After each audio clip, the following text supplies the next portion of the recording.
There are foreign affairs issues of a great magnitude. I have been to both Iraq and Afghanistan. That doesn't make me an expert, but I have seen some of the activity which is going on there. And I believe in Iraq there is hope for true revival. And part of this is pure economics in infrastructure.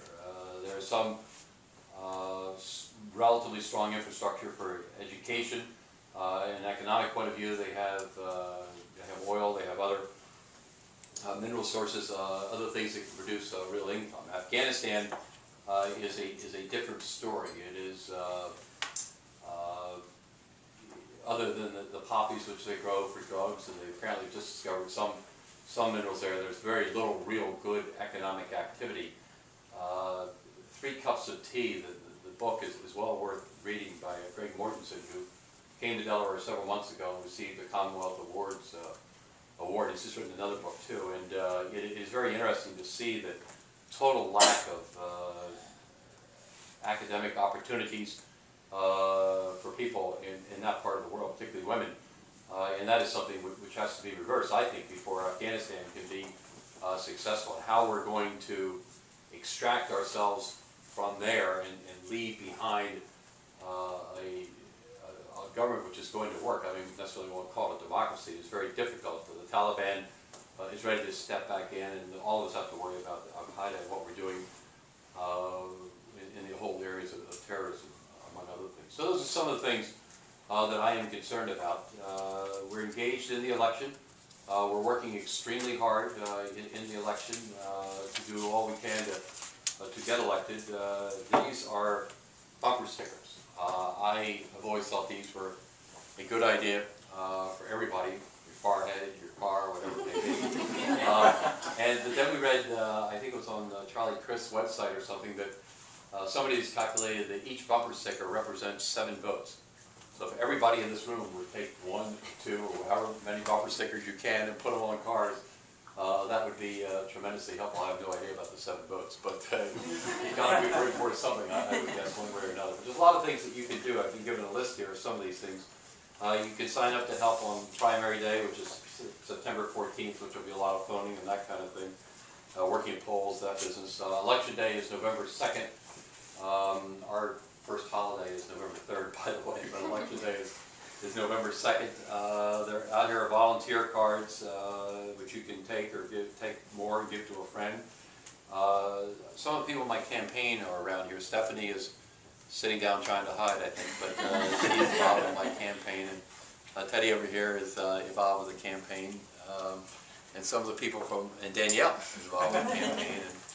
And Christy and Ian helped me in my Wilmington office, and Greg over here helping my Wilmington office. So they're good people, good young people who make a difference as far as my campaign is concerned. And we have a bunch of different groups: Women for Castle, Young Professionals for Castle, Veterans for Castle, and a number more. You can sign up for any of those as well. And of course, word of mouth. You know, talking to talk radio, to letters to the editor, whatever it may be, is extremely helpful in terms of advancing a campaign. I am still a believer. I mean, we'll get into all this advertising, and I'm sure that the Democratic Party will advertise against me and the Republicans against Chris Coons or whatever. The bottom line in Delaware, my judgment is, it's still neighbors talking to neighbors. It is really how people get elected. I am very dependent upon that. I will spend a lot of time at the supermarkets, at the state fair, at Delaware football games, you name it. And I will be there shaking hands, talking to people. I get a lot of my ideas from that. I hear a lot of concerns that way, which we try to translate into decent policy as far as the country is concerned. So I'm a great believer in going out and wandering around, if you will, seeing people and talking to them in every way we can. I'm also a very strong supporter of our candidates. I think we have a very good Republican ticket this year here in Delaware, running for office with some very good local candidates. And I'm going to do all I can to help each and every one of them as well. So that's part of what we're up to. Let me pause there, because you may have questions that I'll at least try and answer.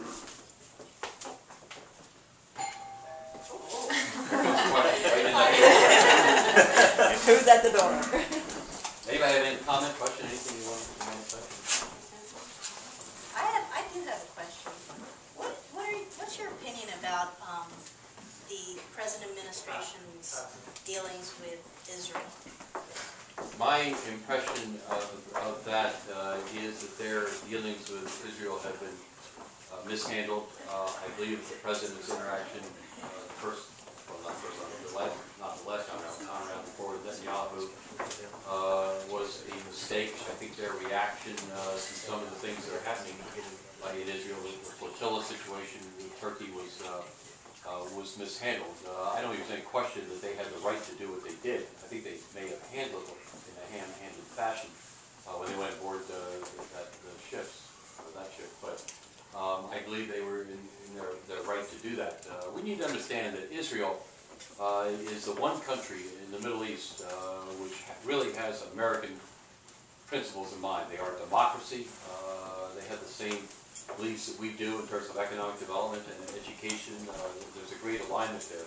And we need to be very protective of what is happening in Israel. But obviously they need to be fair too with the Palestinians in terms of Gaza, etc. And they are, I think they are trying to be, but they get thwarted to a degree. And we need to work hard on the diplomatic sense to get that worked out. They are very concerned about Iran and development of nuclear power, but everybody should be concerned about Iran. Iran could trigger a huge problem in this world. It goes well beyond the Middle Eastern states. If they can develop nuclear power in a military sense, that could be potentially a threat any place.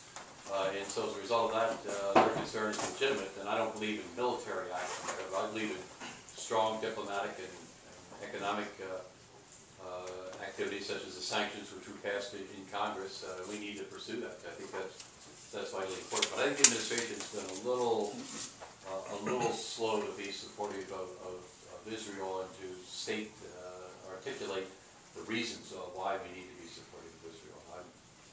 I'm somewhat critical of what they've done in that particular area.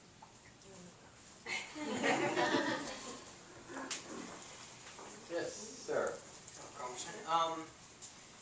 Recently in the news, some controversy has been generated about the comments made by NASA Administrator Bolden on Al Jazeera. His comment that his organization's first and foremost goal was to reach out towards Muslim nations, make them essentially feel better about their historic contributions to science. I'd just like to get your opinion on the American space program as of late. Has the Obama administration managed the program well? What would you change if you could? Well, first of all, you impressed me with the background of your question. You know more about it than I do. That's your own question.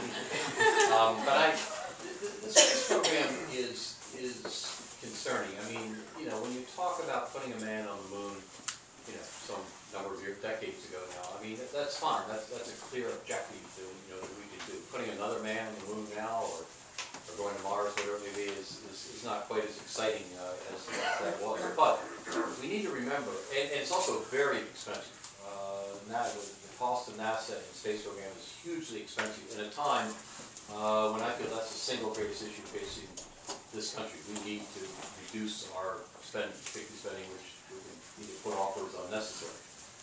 And so as a result, I'm a little reluctant to just say we need to do this, we need to do that with respect to NASA. But we cannot forget that there are many scientific advancements in this country, medical advancements, other things that have happened because of space flight and because of NASA, because of their research in terms of things they have done. So there are many improvements along those lines as well. I guess my greatest hope in NASA is to see it well managed, to make the correct decisions in terms of where we should be going next,